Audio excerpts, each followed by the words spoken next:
So hello everyone, good morning, welcome back to my channel. আজকে হলো Wednesday আর এখন বাজে 8:05। তো আজকে রিহান অনেক সকালে উঠেছে, 6:30টার সময় রিহান উঠে পড়েছে। আমিও তখন ঘুমাচ্ছিলাম, তো রিহান উঠে আমাকে ডাকছে। অ্যান্ড হাজব্যান্ড এখনও ঘুমাচ্ছে, ওঠেনি। তারও দরজাটা জানালাটা খুলে দিই। তো তোমাদেরকে বলা হয়নি, লাস্ট ফ্রাইডে মানে কালী পুজোর পরের দিন মা দিদাকে মামার বাড়ি দিতে গেছিলো, ওই জন্য আমি স্যাটারডে একা ছিলাম। এবারে ভাইফোঁটাও সেভাবে আমাদের হয়নি। তো মা এসছে সানডে সকালে, মানে 10টার দিকে চলে এসছে। আর মা ওই যে মাছ দেখেছো, ওই মাছ মা ওখান থেকে নিয়ে এসছে। আর কালকে মাছটা রান্না হয়ে গেছে, বাট আমি ভেবেছিলাম রান্নাটাও তোমাদের দেখাবো, মা করেছে ওটা। তো সেটাও আর দেখানো হয়নি, কারণ রিহানকে নিয়ে আমি তখন খাওয়াচ্ছিলাম, মা রান্না করছিল। আর মাছটাও যে কেটেছে সেটাও দেখানো হয়নি। রিহান ফোন নিয়ে বসেছিল, তো আমি ফোনেই ভিডিও করি, তো সেই জন্য। আর চলো আজকের দিনটাকে শুরু করা যাক, আর কী হয় তোমরা দেখতেই পাবে। তো চলো তোমাদের ফার্স্টে আজকে আমাদের ঘাট দেখাই, পুকুর ঘাট, যেখানে জামা কাপড় কাচা, বাসন ধোয়া এসব করা হয়। আমাদের পুকুর আছে, তোমাদেরকে দেখিয়েছি ছাদ থেকে। তো চলো আজকে সামনে থেকে দেখাই। রিহান গেছিলো পাপার জন্য বিস্কিট আনতে, বিস্কিট বড় প্যাকেট এনেছে, বাট ও এই বড় প্যাকেট খেতে চায় না, তাই ওর জন্য ছোটো প্যাকেট। হ্যাঁ, তো এই হলো আমাদের গলির, মানে এই হলো আমাদের পুকুরের ঘাট। দাঁড়াও 1 সেকেন্ড, বাবুরে এদিকে আয়।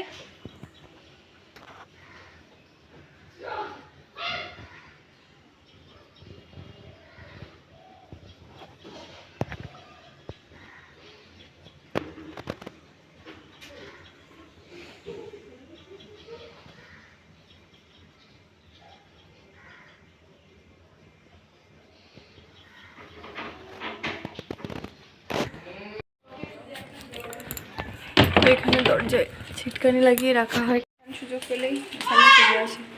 হ্যাঁ, আমাদের ব্রেকফাস্ট হয়ে গেছে, এখন করছি রান্না, দুপুরে রান্না। তো মাছের ঝোল হবে আর পেঁয়াজকালি আলু ভাজা হবে। তো দেখো এখানে বসে পেঁয়াজকালি ভাজা হচ্ছে, আর এখানে হচ্ছে মাছ ভাজা, মাছ ভাজা। তো করে নিই, তারপর তোমাদেরকে দেখাচ্ছি। হাজব্যান্ড আর রিহান গেছে দোকানে চিপস কিনতে, রিহান চিপসের রান্না।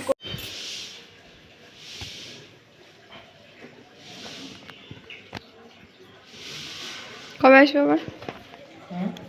কবে আসবে আবার? কবে আসবো না বলে কবে যাবো তাই বলে। সে তো যাবো, তো জানি।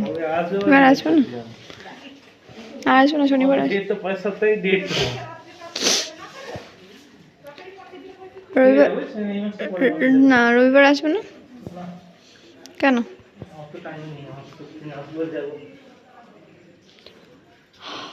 বাবু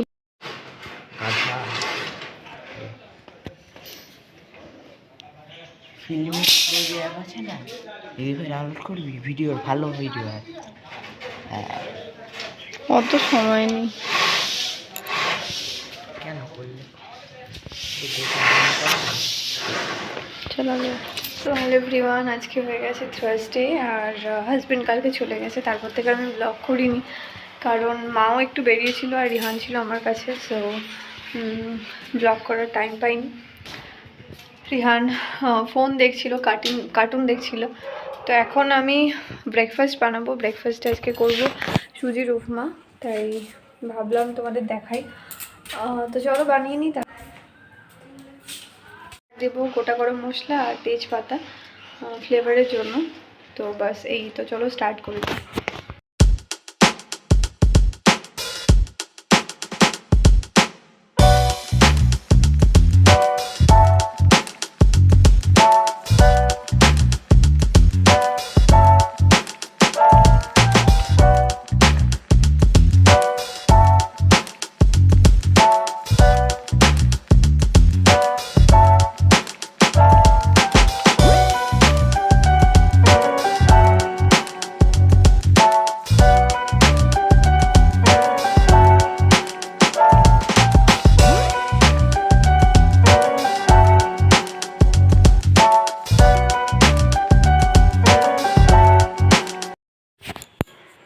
সুজির উপমা করা রেডি, আর মা এলে তারপর খাবো।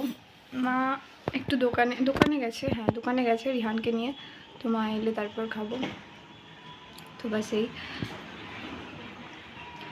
আর আমার চলে যাওয়ার কথা ছিল মানডে, আর নয়তো মানডে অ্যাকচুয়ালি কী হয়েছে, আমি যে আমাদের মানে রিহানকে যে ধরতো, রিহানের আন্টি, উনি ওনার বাড়িতে একটা প্রবলেম হয়েছে, ওনার ভাইয়ের ছেলের কিছু একটা হয়েছে, যার জন্য ওনাকে ডক্টরের কাছে তাকে নিয়ে যেতে হবে। তো সে কারণে উনি এখন আপাতত কাজে জয়েন করতে পারবেন না, আসতে পারবে না। তো সেই জন্য আমরা অন্য লোক দেখছিলাম। অ্যাকচুয়ালি এখন বাড়ির এমনই কন্ডিশন, রিহানের ঠাম্মি রিহানকে বেশিক্ষণ ধরতে পারবে না, তো পায়ে ব্যথা, আর রিহান এত বদমাইশ হয়ে গেছে, এত দুষ্টু হয়ে গেছে, ওকে না সামলালেও হবে না, এই জন্য ওকে ধরতে লাগে। তো সেই জন্য মানে কেউ কাউকে ছাড়া রিহানকে সামলানো মানে ভীষণই মুশকিল। বাড়ির কাজ করা প্লাস ওর খাবার দাবার রেডি করা, মানে সব কিছু নিয়ে আর কি। আর রিহান এক সেকেন্ডও বসে না, মানে ফোন নিয়েও বসে না, বা কোনো খেলনা নিয়েও বসে না, বই নিয়েও বসে না, কিছু নিয়ে বসে না। তোমরা দেখেছো রিহান এত ছটপট করে। এখানে অনেক সবাই আছে তো হয়ে যায়, কিন্তু বাড়িতে সেটা পসিবল না। আর বাড়িতে এত জিনিসপত্র রিহান খুব নষ্ট করে, তোমাদের দেখালাম তেল ফেলে দিচ্ছে, এই ফেলে দিচ্ছে, তো সেই জন্য একটু প্রবলেম হয়ে যায়। তাই জন্য আমরা অন্য একজনকে দেখছি, তো সেই জন্যই আমি এখানে স্টে করে গেছি।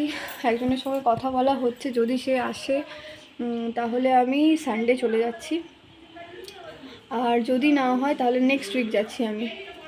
তো এই হলো ব্যাপার, এই জন্যই আমি এখানে রয়ে গেছি, এটাই তোমাদের বলার ছিল। অনেক দিনই হয়ে গেল আমি এখানে এসেছি, তো এই কারণেই আমি যেতে পারছি না। তো বাস এই। তো চলো, কাল থেকে আমি ভিডিওটা স্টার্ট করেছিলাম, বাট আনফর্চুনেটলি হাজব্যান্ড চলে যাওয়ার পরে মনটাও একটু খারাপ লাগছিল। আর তাছাড়া রিহান কালকে মা একটু বেরিয়েছিল, তোমাদের বললাম, মা একটু দোকানে গিয়েছিল, সো সেই জন্য রিহান আমার কাছে ছিল বলে, ফোন নিয়ে বসেছিল বলে আমি আর ব্লগ বানাইনি কিছু, মানে আমি আর কিছু করারও ছিল না, কিছু করিনি, চুপচাপ বসেই ছিলাম, তো তোমাদের কী দেখাবো।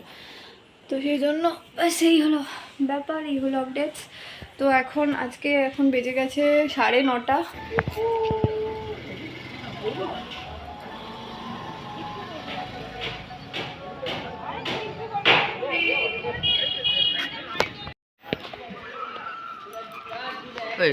ওই যে ফিল্মি প্রো যেটা আছে ওটা ডাউনলোড করবি প্লিজ।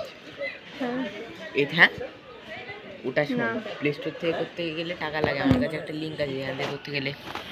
তো রিহান এতক্ষণ গেছিল কার সঙ্গে, বাবা তুমি কার সঙ্গে, এদিকে দেখো তুমি কার সঙ্গে ঘুরছিলে গো? কার সঙ্গে ঘুরছিলে? এদিকে আমার দিকে দেখো, কার সঙ্গে ঘুরতে গেছিলে? ওরকম করে না, বলো কার সঙ্গে ঘুরতে গেছিলে?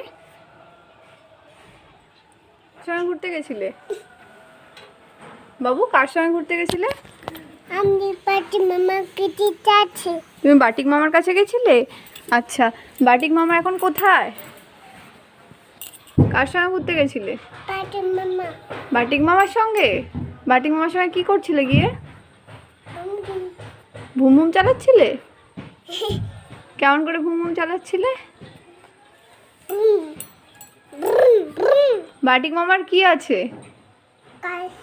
গাড়ি আছে?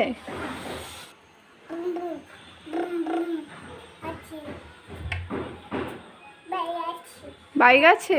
আচ্ছা এদিকে এসো। বাড়ি গেছে ও, বাটিক মামা বাড়ি। তো ব্যাপারটা হচ্ছে রিহানের বাটিক মামাইকে ভয় পায়। অ্যাকচুয়ালি রিহানকে পুজোর সময় বাটিক মামা হাতে পেন দিয়ে একটু দাগ করে দিয়েছিল, সেই থেকে বাটিক মামাইকে ভীষণ ভয় পায়। বাটিক মামাইকে দেখলেই কান্না করে, ভয়ে লুকিয়ে পড়ে, পালিয়ে আসে। কিন্তু আজকে বাটিক মামা একটুখানি কোলে নিয়ে যখন সব কিছু দেখিয়েছে, ঘুরিয়েছে, তো ভুলে গেছে ভয়টা, বাটিক মামার সঙ্গে ফ্রেন্ডশিপ হয়ে গেছে, তাই তো? বাটিক মামার সঙ্গে এখন রিহান ঘুরে ঘুরে এলো।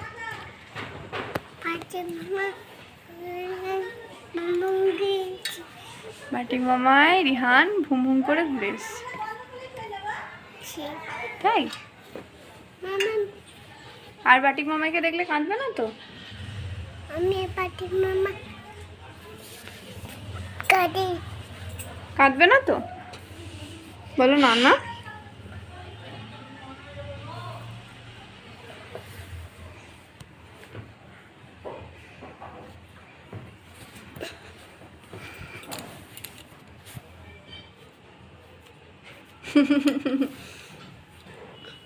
মাম্মা গেছি আইসি দেখো, মানে কিছুক্ষণের জন্য জাস্ট ওকে ছেড়েছিলাম, দেখো কি করেছে। এখানে কলটা ঢাকা দেওয়া আছে ফিল্টে, মানে চেয়ার দিয়ে, যাতে নাও যেতে পারে। এই দেখো আবার জল খাচ্ছে, ওঠো, জল খাটবে না, ওঠো এদিকে এসো। মানে ও না, মানে 1 সেকেন্ডের মধ্যে কাজকর্ম ছাড়ে, এই জন্যই ওর লোক ছাড়া হয় না, দেখেছো কি। এখন আমি ছাদে এসেছি জামা কাপড় তুলতে, আর ওয়েদারের অবস্থা দেখতেই পাচ্ছ, সাডেন মেঘলা হয়ে গেছে এখন, নিম্নচাপ হবে, সেই জন্য হঠাৎ করেই ঠান্ডাটা কমে গেল। তো ভিডিওটা এন্ড করা হয়নি, আর আমার এরকম পাগল পাগল অবস্থা, কারণ আমার মাথায় অনেক দিন হয়ে গেছে শ্যাম্পু দেওয়া হয়নি, ঠান্ডা লেগেছিলো বলে মা দিতে বারণ করছিল। তো এখন মাথার যে কন্ডিশন, আমার চিরুনি লাগাতে ইচ্ছা করছে না, কারণ আমার এমনিতেই অয়েলি স্ক্যাল্প, আর 1 সপ্তাহ শ্যাম্পু না দেওয়ার কারণে পুরো চুলে মনে হচ্ছে তেল মেখেছি, বাট তেল 1 ফোঁটাও লাগাইনি। তো যাই হোক, চলো, পাশের ইনস্ট্রাকশনে, মানে পাশের বাড়িতে একটা ইনস্ট্রাকশনে কাজ হচ্ছে, তো সে তারা আমাকে দেখছে, ভাবছে পাগল নাকি ফোন নিয়ে বকবক করছে। তো যাই হোক, চলো, আজকের ভিডিওটা এই পর্যন্ত। যদি ভালো লেগে থাকে তাহলে প্লিজ লাইক করে দিও, শেয়ার করে নিও, আর সাবস্ক্রাইব করো আমার চ্যানেলটাকে, আর পাশে থাকা বেল আইকনটা হিট করে দিও। আর আরও নতুন নতুন ভিডিও আসছে, তার জন্য প্লিজ সাবস্ক্রাইব করে রাখো। আর খুব ভালো থেকো, ভালো রেখো, সুস্থ থেকো, কাইন্ড থেকো, সবসময় পজিটিভ থেকো, আর আমার ব্লগ দেখতে থাকো। তো চলো, বাই।